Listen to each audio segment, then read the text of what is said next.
មនុស្សគ្រប់គ្នាតែងតែចង់រស់នៅដោយមានសេចក្តីសុខនិងមានសុភមង្គលក្នុងជីវិតគ្មានអ្នកណាចង់រស់នៅជាមួយភាពឯកា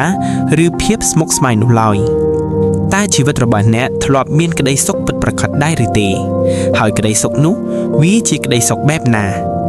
ការស្រឡាញ់ដែលចេញពីចិត្តពិតប្រាកដវាគឺជាសុភមង្គលដ៏កម្រមួយ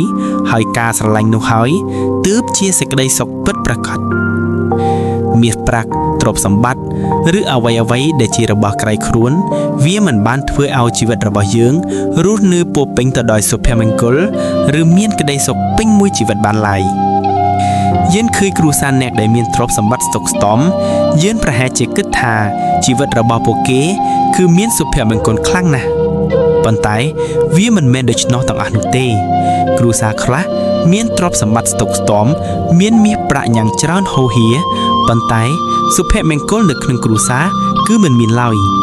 ទ្រព្យសម្បត្តិមាសប្រាក់ទាំងអស់នោះមិនអាចបញ្ជាក់ពីសុភមង្គលនៅក្នុងគ្រួសារបានឡើយប៉ុន្តែអ្វីដែលបញ្ជាក់ពីសុភមង្គលនៅក្នុងគ្រួសារបាននោះគឺ